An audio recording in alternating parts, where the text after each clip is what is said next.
Mas eu queria dizer que agora a gente vai estrear a coluna do Thiago aqui. Chique. Isso, eu olhei pra ele, ele até se assustou. Mas, porque hoje ele vai falar sobre a animação Nimona, que estreou na Netflix no mês passado. É uma animação que já tinha sido rejeitada, depois foi salva pela Netflix. Que treta foi essa? Que animação é essa? Conta pra gente. Nimona. Nimona, é o seguinte.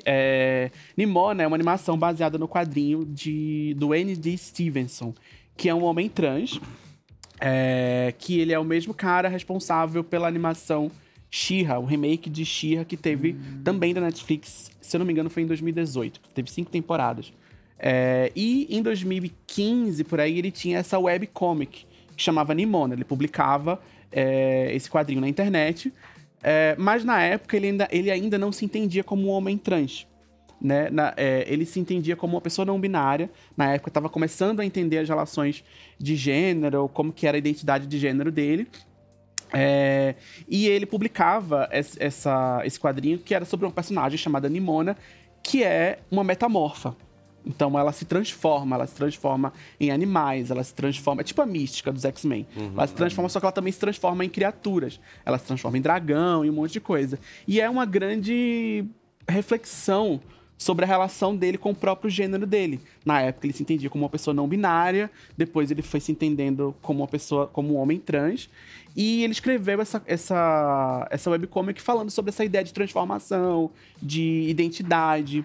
Então, a Nimona, que é uma personagem que usa pronomes femininos mesmo, mas ela nunca fala o que ela é de verdade originalmente. Existe essa discussão, assim, ela é uma menina ou ela é um monstro, ou ela é um dragão. Ela fala, não sei, eu sou Nimona e eu não...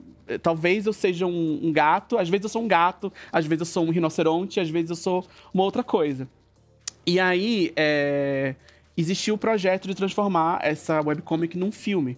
E esse projeto foi comprado lá pela um estúdio que chama Blue Sky Studios, que era uma subdivisão da Fox, né? E esse filme estava em desenvolvimento, mas aconteceu em 2019 uma coisa inusitada, que é a Disney comprou a Fox. A Disney comprou a Fox era dona desse Blue Sky Studio, e esse filme foi sendo adiado, até que ele foi cancelado em 75% da produção. O filme estava 75% pronto e ele foi cancelado. E aí tem relatos das pessoas que trabalhavam na produção do filme de que realmente existia uma questão sobre representatividade. No filme tem 2 personagens, 2 homens que são um casal. E eles se beijam, eles se tocam, eles são um casal de verdade, eles se comportam como um casal. Eles são abertamente um casal, não é subtextual.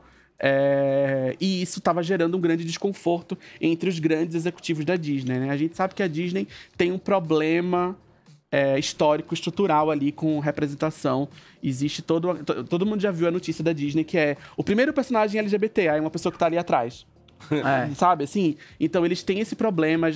A gente tem a história de uma animação recente na Disney, que é A Casa da Coruja, que foi cancelada porque não era a brand da Disney. Então a Disney tem esse problema, e esse problema ficou muito nítido na produção de Nimona, enquanto o filme estava em produção, de que realmente eles não queriam uma obra que tivesse 2 homens se beijando, que não tivesse uma discussão sobre gênero mais sofisticada. E aí esse filme foi cancelado. A última data que ele estava previsto era para 2021. Teve a pandemia no meio dessa coisa toda também, então tem esse fato. Mas existem relatos dos profissionais que falam desse desconforto dos grandes executivos. Um outro estúdio passou 1 ano depois do cancelamento do filme, né, foi cancelado, era para estrear em 2021. E aí, quando ele foi cancelado, passou 1 ano, um outro estúdio que chama Annapurna, um nome meio esquisito, tentei ler esse nome várias vezes, não gravei o nome, mas eles fizeram uma parceria com a Netflix e eles conseguiram comprar os direitos de finalizar o filme e que ele fosse distribuído pela Netflix. E ele estreou agora no mês passado. E aí, o que eu acho interessante desse filme, além de ele ter uma questão importantíssima de representatividade, é um filme baseado no quadrinho de um homem trans, é um filme que discute relações de gênero, é um filme que tem um casal gay, né? Tem 2 homens que são um casal na história, e essa personagem que transita, né, entre as identidades dela e que usa essa coisa dela ser metamorfa para discutir gênero. Além disso, ele faz uma discussão muito sofisticada, na minha opinião, sobre gênero e sexualidade e sobre intolerância. Então a gente começa a história... não vou soltar spoiler não, tá? Mas a gente começa a história com o mito de fundação desse reino medieval, futurístico, que é um reino que foi fundado quando uma heroína mítica expulsou um monstro dessa terra e construiu um muro ao redor desse reino, e um muro que mantém esses monstros fora do reino. E aí, toda essa sociedade medieval, futurística, ela é construída com esse objetivo de manter os monstros do lado de fora.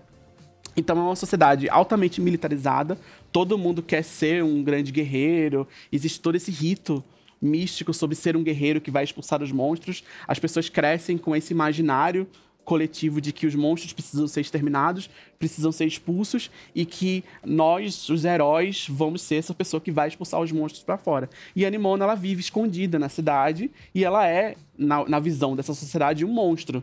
Só que ela não se considera um monstro. Inclusive, ela não gosta quando as pessoas usam a palavra monstro para se referir a ela, porque ela não quer se identificar com nada, ela quer ser apenas quem ela é.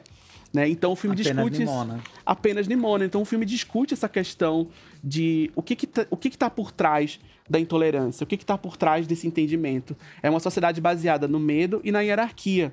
Então a gente vai ter esses papéis pré-moldados na sociedade, tipo, você vai ser um soldado, você vai ser isso, você vai ser aquilo, e tem essa personagem que desobedece tudo isso. Então não é só um filme que tem uma representatividade, é um filme que discute de uma forma muito sofisticada por que a gente discrimina, por que a gente cria esses muros onde a gente coloca umas pessoas pro lado de lá e umas pessoas pro lado de cá. E eu achei isso muito interessante, eu queria muito trazer essa discussão aqui, ainda mais aqui com vocês também, pra gente conversar um pouco sobre isso. Assim, alguns de vocês já assistiram esse filme? Não, mas tô animadíssima com É maravilhoso! Nossa, estou comprada, me sinto pronta pra assistir. É maravilhoso. Me convenceu. Ele foi falando, eu tava assim, que horas acaba? Daqui uma horinha eu já quero dar play. Socorro, porque fica, né, na nossa porcentagem ali, pra mim é tipo 98% interessante. É muito. Vai assistir. Parece O pessoal ótimo. do chat tá enlouquecido. Todo mundo que viu amor. Inclusive, o Andy Stevenson, ele fez o She-Ra, né? A animação da Netflix baseada no desenho dos anos 80, que também se propõe a discutir questões de gênero, que também se propõe a discutir essa ideia de militarização, né? De militarização tanto no sentido metafórico como literal, de tipo, por que a gente aceita, por que existem esses papéis pré-moldados na sociedade? Por que a gente nasce e a gente tem na nossa carteirinha, tipo, você é um homem branco, assim, assado, e você deve se comportar dessa maneira. E aí é uma discussão que tá muito no trabalho do Andy, que é um cara que eu admiro muito, assim, o trabalho dele desde She-Ra, e agora com esse filme eu fiquei ainda mais envolvido. E um outro ponto é que é um elenco de milhões fazendo as vozes, né? A Nimona, ela é a Chloe Grace Moritz. A gente tem até RuPaul fazendo vozes ali, né? Como que esses nomes grandes, né, de atores que a gente já conhece, de personalidades, você acha que engrandeceu o filme, né? Quando você ouve a voz, vem ali aquela semelhança. Então, você ouve a voz e vem a semelhança, com certeza um fator interessante, mas acho que o filme ele é tão bem conduzido que isso tem o seu papel ali, mas não é o que rouba a cena. Eu demorei um pouco, eu sabia que tinha a Chloe Grace Moretz, mas enquanto eu assistia, eu tava tão investido na Nimona, que pra mim era a Nimona que tava ali. A personagem, ela é muito carismática, ela é muito interessante. E claro que isso também se deve ao fato dela ser uma atriz muito boa e ter um papel, né, uma voz muito, muito interessante, muito bem impostada ali no filme. Então é um pouco das duas coisas, do filme ser muito bem escrito, de ser muito bem, de cativar a gente, e de ter uma pessoa muito talentosa fazendo a voz desse personagem, né? E tem essa representatividade também, né, que a Índia Moore é uma das vozes. Na hora que eu vi o nome dela, eu falei, eu preciso ver esse... É muito legal, gente. Eu recomendo muito. E teve toda essa polêmica por trás, eu acho muito interessante pra gente lembrar, igual a gente estava falando antes, que não tem nada garantido. Não tem nada garantido, assim. Esse filme só existe por muita luta dos profissionais. Os profissionais do filme queriam muito, assim. Então, quando teve o comunicado oficial de que o estúdio ia fechar, de que o filme ia ser cancelado, os próprios profissionais que trabalharam no filme, eles estavam se colocando na internet, falando assim, gente, eu tô mais triste que a gente não poder colocar esse filme, não poder exibir esse filme, porque a gente colocou muito amor nesse filme. A gente acha esse filme muito importante. E é muito importante. É uma discussão muito sofisticada sobre gênero e representatividade. E a gente tá vendo isso acontecer em muitos lugares. Toda vez que a crise bate, toda vez que a gente tem essa crise nos estúdios, toda vez que acaba o dinheiro, sempre quem sofre primeiro são as produções que têm representatividade. Sim. Quando teve a fusão da Warner e a Discovery, que a HBO é parte da Warner, a Warner se uniu à Discovery, e aí eles contrataram um CEO novo lá, que é um cara conservador de direita. As primeiras coisas que saíram do alto foram produções com filmes que estavam prontos, foram cancelados. Filmes que o cara só não queria gastar com marketing para lançar os filmes. Os filmes estavam prontos e os filmes foram cancelados. Quase todos esses filmes que foram cancelados ou tinham produção, uma diversidade racial, ou tinha alguma questão de diversidade de gênero com personagem LGBT ou pessoas LGBT na produção. Então isso não é à toa. Eles dizem que é à toa. Assim, não é por isso. Então quando a Disney falou que o Nimona ia ser cancelado, não é por causa disso. Não é por causa... O papinho é sempre esse papinho meio... São sempre coincidências, É sempre coincidência. Casos e isolados. A gente tá vendo isso acontecer. A gente tá vendo muitas produções LGBTs sendo canceladas, ao mesmo tempo em que as poucas coisas que existem são colocadas num patamar de como se esses estúdios estivessem fazendo um grande milagre, como se eles estivessem sendo enaltecidos, como se eles tivessem que ser muito enaltecidos por fazer muito menos que o mínimo. Sim. Fazendo muito menos que o mínimo. Bem pontuado. E tem uma coisa que eu acho muito interessante, é que pra gente agora é muito interessante ver a animação como realmente como chama? Não é um formato, é um tipo de cinema, um gênero do cinema, que pode também ser utilizado para se discutir coisas muito interessantes, com temáticas adultas, inclusive, discussões adultas. Acho que isso também é uma revolução assim que a gente vive dos últimos tempos, disso ganhar espaço. E eu queria que você desse umas dicas pra gente, Thiago. É até engraçado. Que você desse umas dicas de mais animações pro público LGBT. Legal. Entendeu? Assim, que de repente vão interessar ou porque os personagens são LGBTs ou porque a temática é LGBT. Legal você falar em adulto, porque é muito interessante quando a gente fala em animação, que a animação é um tipo de gênero, vamos dizer assim, que na verdade nem é um gênero, né? É uma técnica, né? Uma linguagem, mas que está muito associada à história infantil. Então, cria-se essa ideia de que a animação é coisa para criança. E quando você tem uma animação que discute algo um pouco mais maduro, aí isso aqui não é mais para criança. Quando a Pixar lança uns filmes que tem uma discussão um pouquinho mais adulta, sempre tem alguém que fala assim, a Pixar esqueceu que eles fazem filmes para criança? Quando teve aquele Soul, lembra? Que é um filme que discute morte, luto, e uma série de coisas. Por que você não pode discutir essas questões para criança também? E, sendo animação para criança, por que não pode ter personagem LGBT? Por que a questão LGBT ela é algo inerentemente adulto? Eu não vejo como algo inerentemente adulto. Isso é parte de uma retórica, sexualiza. Mas igual a gente estava falando, assim, a gente coloca a criança para beijar, beija aqui o negócio, isso não é sexualizar. Exato. Né? E aí a gente tem esse filme mesmo, Nimona, ele não tem nada de, vamos dizer assim, sexualizado. Ele é, do mesma forma que ele tem um romance, que ele tem algumas discussões de gênero, da mesma forma que um filme onde tem personagens cis, heterossexuais, também está discutindo. Então, o que tá adulto é no imaginário de quem tá assistindo, talvez, sabe? A maior parte dos desenhos para crianças e mulheres é sempre sobre um beijo no final. A princesa esperando o príncipe. A princesa esperando o príncipe. Né? Cadê o consentimento?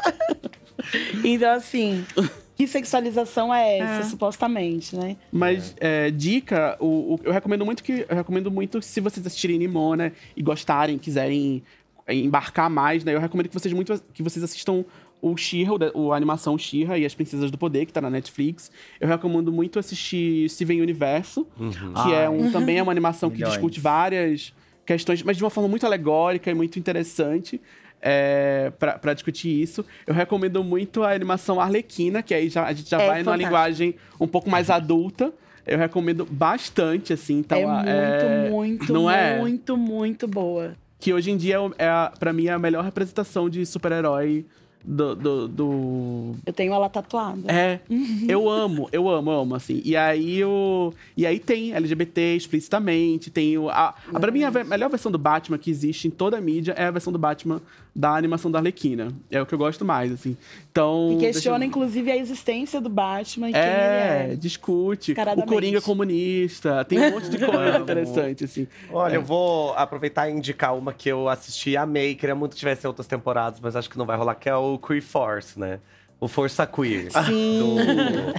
Você assistiu já? Assisti. Eu acho que é, tipo, Ela é muito temática. Não, e é maravilhoso, maravilhoso. Você quer gay? Toma. Você quer coisa de gay? Eu gosto que às vezes a Netflix lança essa. Você quer coisa de gay? Toma. Força Queer. E de repente você tem um personagem que o nome dele é Twink. O nome dele é Twink.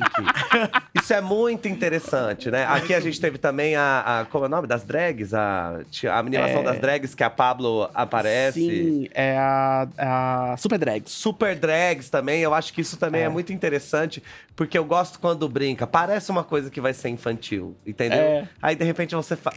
Até pela. Não só por ser animação, mas pela maneira como a história tá sendo contada. Mas daí você vai ver e faz, não, essas piadas. A vida Netflix desses teve gays. que se posicionar por causa dessa animação, porque a Netflix teve que se posicionar dizendo assim: não, isso aqui não é pra criança. O Força Queer? O Força Queer não, a Super Drags. Em 2018. A Netflix teve que falar assim, porque saiu a sociedade de. Como é o nome daquele médico de criança? Pediatras. Sociedade de pediatria se manifestou muito preocupado porque esse desenho pra criança e por causa de um trailer. A série não tinha estreado ainda. Quando saiu o trailer, a Sociedade de Pediatria se posicionou. Aí a Netflix teve que ir lá e falar assim: não, isso aqui não vai estar no Netflix Kids, gente. Isso aqui é uma animação pra adulto. O marketing é todo direcionado pra adulto. A linguagem do desenho é pra adulto, assim, porque o pessoal tava enlouquecendo já, porque tinha piada. Você vê, só por achar, né, como o mundo é realmente LGBTfóbico, né? Porque de achar que ligaram, conectaram questões LGBTs com criança. Não pode drag criança. Socorro. Olha, socorro. Queria dizer que deram a dica e eu fiquei muito curioso. A gente nem precisa falar disso hoje, mas fiquei muito curioso. Deram a dica pra gente ir assistir o vídeo do Thiago sobre Luca, que é a animação da Disney, que realmente tem aí também. Luca tem uma camada muito interessante que envolve isso aqui que a gente tá falando, então fica a dica. E estão pedindo pra você estar aqui toda semana, tá? Pra você já saber.